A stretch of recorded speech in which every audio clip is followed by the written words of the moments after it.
What makes the absolute best race to play a fighter in 5e D&D?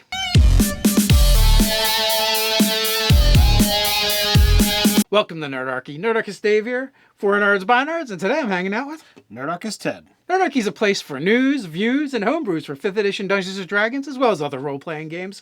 Don't forget to hit that subscribe button and attune to that notification bell. All right, we're talking fighter today, and we want to know what is the best race to play a fighter, Ted? All right. Well, the first thing we do is we have to break it down. I mean, there's a lot to figure out. You know, you've got mechanics, you've got theme. All right, so those are actually part of the ways we're breaking it down, right? We've got the stats. That's a mechanical benefit. We have theme, which is more like the role playing and like the feel. And then we have another one, which I would consider, it's a combination of where mechanics and theme intersect, and that is features. Right. You know, we have a lot to really consider here.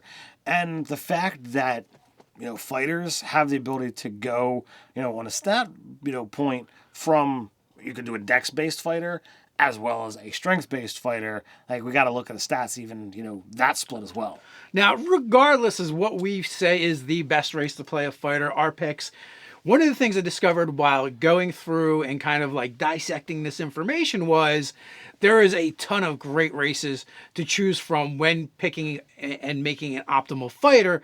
Not to say playing an unoptimal fighter couldn't be fun as well. Pretty much every race is going to have its warrior class anyway, so it can fit for all of them. But right now, we're going to go like, what are these different components, and we combine them just make for the best fighters? So the first thing we had to do was we had to begin paring the list down. There's a lot of races in 5th edition D&D to choose from. So we started looking at the list, and we were looking specifically for what races were getting bonuses to strength and or dex. Because let's face it, if we're going to make a strength or a dex fighter, they got to have that bonus. And there was like 40 different races or combinations that you could choose from. So we had to do a bit of whittling. So we're going to start with dex, and we're going to pare it down to our top 5 in order to make the best fighter using your dexterity.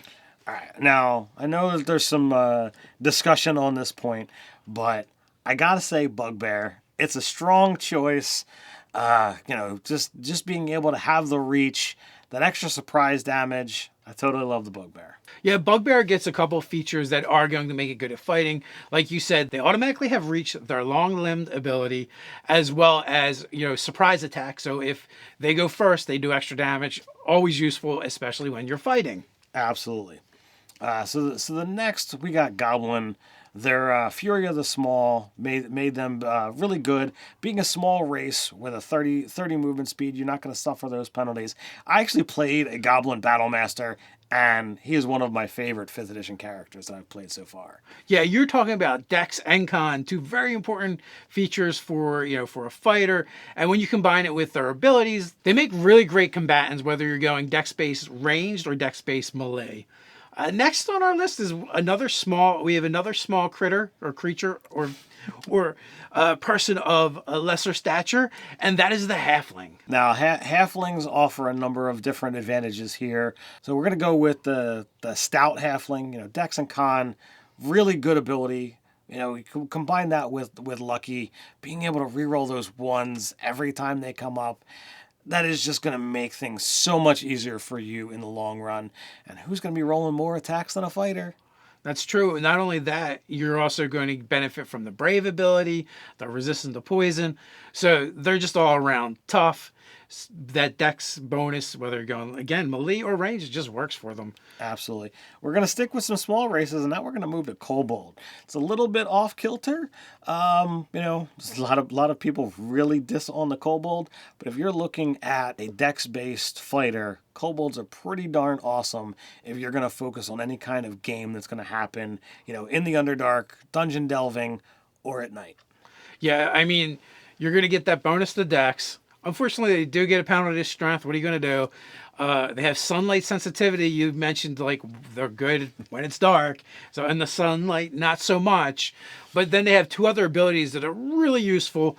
They have their ability where they can cower, giving their allies advantage. Cower, grovel, and beg. Yeah, which is super helpful. And they also have pack tactics. So anytime an ally is within 5 feet of an enemy, they get advantage on our attack rolls. So you know what? Most of the time, even if you are being penalized because of the light conditions, probably means you're just going to be rolling regular. More than likely, occasionally you might get hit with that disadvantage, but there's going to be so many times when you're going to take advantage of advantage, Absolutely. right? So kobolds are definitely a strong choice. The next, we have Warforged Skirmisher. It's a solid choice. Warforged, just all around, do make really good fighters. Getting that mutable armor, pretty darn awesome. And the fact that you can be like, well, I don't need to worry about going with the heavy because I have such a significant dex bonus by the end of your game. Integrated protection is great. You know, adding your proficiency modifier to your armor class is huge. Warforged Resilience makes them super tough. They're going to get that bonus to con. They're going to get that bonus to dex. The skirmisher, whether you're going melee or ranged, again, is just going to be a stellar choice. All right, so now that we've got top 5 for dex, we'll pick the winner, by the end of this video. But let's move on to strength based. So now we're looking at our strength-based builds, and where with dex-based builds, we had to whittle down from 20 different races. Now we have to whittle down from 19 different races. So we're going to throw out 5 before we kind of get into what we think our best ones are. All right, well, I said it before, but I'm going to say it again. Bugbear. It's got strength and dex, so I'm putting it on the list. Oh my God, Ted. Bugbears again? We already have bugbears on the list. We can't keep putting bugbears on the list for everything. Bugbear this, bugbear that. But they're the only ones that have the reach. Oh my God, it's so terrible. No more bugbears, Ted. All right, I've had enough of you dissing every one of my ideas. What are you doing, Ted? Oh man. Ted, I don't know if that was called for, just because I don't like bugbears as much as you. I'm tired of you slapping down every one of my ideas. I'm throwing down the gauntlet. I challenge you to a duel, sir. Did someone say gauntlet? Thanks to Archvillain Games, our sponsor, you can now armor up your character sheet just like your D&D fighter. Now on Kickstarter, multiple designs based on character class in unpainted and painted options. Think. All right, so I'm going to put this back on just in case. All right, Ted, I don't think we need to do all that. All right, Bugbear, it's on the list, Ted. We're good. But also, almost out of sheer popularity, and because they do get a strength bonus, I got to say Dragonborn as well. Dragonborn is a solid choice. There's some who really love their resistances, as well as that low level, breath weapon to be able to get that AoE when you're only normally doing that one attack. Next, of course, near and dear to my own heart, is the dwarves. Both Mountain Dwarf and Duergar get bonuses to strength and con, making them great fighters. The other abilities that dwarves get are really good. In particular, the Grey Dwarves, the Duergar, they get spell-like abilities like Enlarge and Invisibility. They're going to be super useful. Absolutely. Strong choice. Only downside is that armor proficiency that they're already getting from fighter. So I got to put, half orc. They are just a solid get when it comes to fighters. So Relentless Endurance and Savage Attack are just awesome fighter abilities. Are really going to work well with that melee based fighter. Now, there's another one that I know a lot of people are going to want to see on this list, and we kind of nixed it from the list because we consider it the poor man's half orc. And sadly, that's just going to be Goliath. They do have Stone's Endurance, which at low levels is actually slightly better than Relentless. But as the levels go up, Stone's Endurance just pales in comparison to Relentless, and the ability to carry more just does not stack up against the Savage Attack. Yeah, let's be honest. The Goliath would make a great caddy for our half orcs. They can carry all of his weapons for him because he's good at carrying stuff. So for that reason, they're so similar. If we were forced to pick one, we went with half orc over the Goliath. We gave the Goliath an honorable mention. Now, lastly, we have Warforged Juggernaut, because nothing can stop the Juggernaut. I mean, come on, the Juggernaut is just awesome in its sheer ability. We talked about how advantageous it was on the dex-based build, but legitimately, once you go Juggernaut, I mean, come on. Yeah, I mean that integrated protection combined with Warforged resilience, they're super tough. You know, heavy armor for these guys. They have the highest armor class in the game before you start stacking on magic, and even then they stay right there. Low level, huge armor class. Higher levels, it starts to even out, but they still edge out the competition by a little bit. Yeah, nothing beats an unarmored AC-22 before you pick up a shield. With that, then we have a couple races that just they're pretty much good at anything. So obviously they're going to make good fighters. We used to only use 2 races, but we've upped that number to 3. All right, so we used to have the human, whether you go with the variant or non-variant, being able to get a bonus to all your stats or a bonus to 2 of your choice and a feat and a skill, amazing at everything. The half elf, 2 floating +1s and a +2 to charisma. Whether you want to use that charisma or totally dump your charisma and still have a 10. Totally awesome. But we're going to add a third one to that list. And what's that, Dave? That is the Warforged Envoy. The Warforged are just so good at everything now. I don't know if they're going to have to fix that in Wizards of the Coast because, with those 2 floating +1s and the bonus to con, integrated protection, Warforged resilience, and as the envoy you get that tool proficiency. You get a language, and I think you get a skill as well. They're just really good at everything. That's pretty sweet. So, versatile races, we now have 3 that we'll talk about, here and there, but they're going to be good at everything. So now let's dive into features. What do we think, are the features worth mentioning here? As you kind of pointed out earlier, and then again a little more painfully, was the Bugbear. Their long limb ability and Bugbear Sneak make them really good and effective fighters. I totally agree. I've seen a number of times where, be it a streamed game or in my own games, when you're moving into position and by happenstance, not necessarily by planning, the monsters are 1 square away, 5 feet away, depending upon how you want to grid this, and Bugbears have that long reach, so if that person was playing a Bugbear, they would still be able to deliver those melee attacks. Now, if you were to combine that with the Cavalier class or even the Sentinel feat, it becomes even that much more useful, that much more devastating when it comes to controlling the battlefield around you. Absolutely. I brought up the awesome abilities of the half-orc, so these guys absolutely have to be on the list for features. Right. And again, just to reiterate, features is anything that directly impacts combat, makes you better at fighting. Maybe not things like lucky, because that just makes you better anytime you roll the die. These are just very specific to fighting and being a fighter. Whether it be bonuses to hit, rerolls to hit, or damage bonuses. These are the features that we're specifically looking at.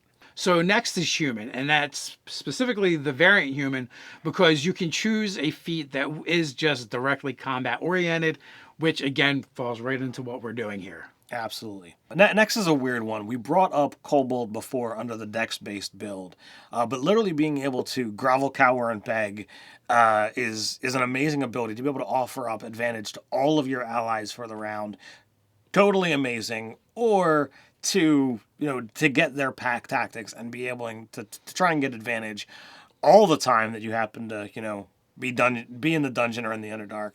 Totally amazing ability. Totally got to add these guys to the list. Yeah, it's going to come up pretty often. So finally, we have Warforged. We keep saying integrated protection and Warforged resilient. They're really just great abilities. We really don't need to belabor the point here. Right. So next, we're going to go into theme, and we're going to go with races that we consider to be very martial or militant. Yeah, when you expect your race to have some kind of soldiery by themselves, and we see that the armies of dragons and the armies of Dragonborn are totally a thing that are out there. Totally makes a lot of sense. In the earliest conceptions of Dragonborn, they were the Draconians from Dragonlance, and even in the early lore of Dragonborn, was it end of 3rd, early 4th, they talked about Dragonborn in Dragonlance are just considered Draconians. So it's definitely out there, and these were the evil armies of Tahikis. Tahikis. There you go. So next is Dwarf and Elf. There's a couple reasons why they're on this list. One, they actually get martial training as part of their features. While it's not super useful for a fighter most of the time, they do as a race have access to this, meaning they're training normally either because they're really long lived or because they're known for their standing armies. Look at Tolkien. There's just a martial tradition amongst those races, so it just made sense for us to include them. Yeah, I mean, if you even look at the Lord of the Rings movies, you see both those sides, and it makes a lot of sense. Next, we are going to leave the prime material plane and sail off into the Astral with the Githyanki. The Githyanki are basically bred for war. They're marauders. They're out to kill in the name of Locketh. So yeah, they're definitely going to be thematic fighters. I would also say I would compare them to basically space Spartans. Pretty much. So I keep bringing it up, but half orc, that they are only going to fit in when it comes to combat. Being not quite human, not quite orc, it doesn't matter where they are. The only place that they're going to feel that they belong and that they're going to excel is when they get into combat. So in a settlement of humans, the half orcs typically are going to find their way into the soldiery, where they can be physically superior to the humans around them.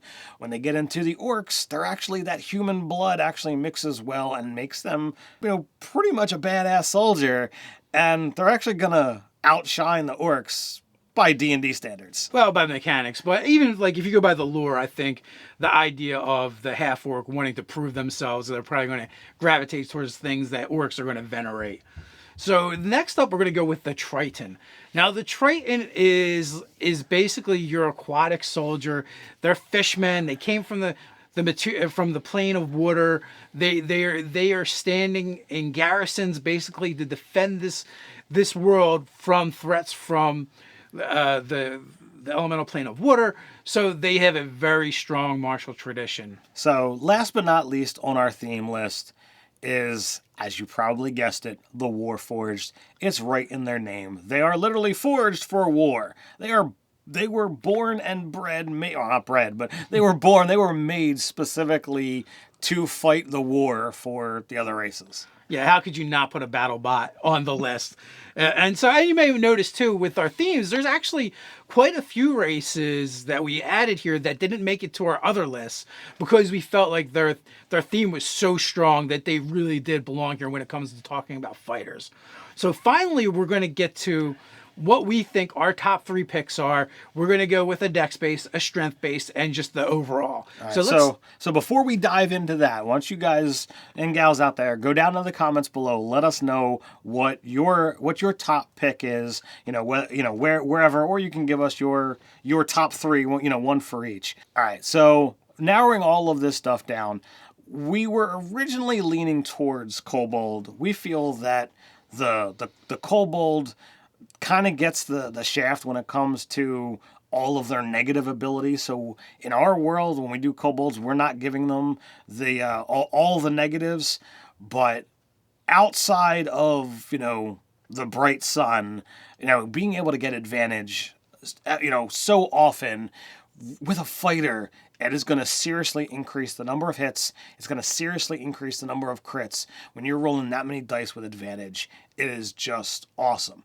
But so many people are going to disagree with, how often you're going to be in the bright sun, that the sunlight sensitivity is going to make them, suffer. So our top dex build or dex choice is going to be the halfling. The stout halfling. Bonus to con, bonus to dex. They Bravery. get lucky, brave, poison resistance. They're going to be very good whether you want to go dex-based melee or ranged. That's our top pick for dex. When you look at how many monsters have a frightful presence, and there's nothing worse than having your fighter that's melee based unable to approach the adversary, it really does stink. So with that, we're going to move on to our strength base. And where are we going for that, Ted? All right, I've said it over and over again. There is nothing that is going to stand up to a half orc fighter. They're just going to do on average, do far more damage, and that relentless endurance is just going to keep them fighting when others are going to fall short. Well, Ted, I don't know if I totally agree because I think our number one can stand up to the half orc. All right, so we've talked about it. You guys probably can guess what it is. So what is the overall best fighter race? It's a Warforged. I don't care which one you go with. Pick your poison. Warforged, Warforged, Warforged. Integrated protection, Warforged resistance. Combine that with selecting the sub race. It gets the stats where you need them. Warforged is your best pick for a fighter. Hands down. It's an official race now with the Wayfinder's Guide to Eberron released. And now that Eberron is in Adventurers League. They have a campaign for it that just recently started up. So it's Warforged. We literally put them on every single list. They were the dex-based, they were on the strength-based, they were on the versatile, they were on the featured, and they were on the theme. So how could it not be best overall for the race that's literally forged for war? Warforged, Warforged. With that, drop down to the comments below and let us know what you think. Did we get it right? Did we get it wrong?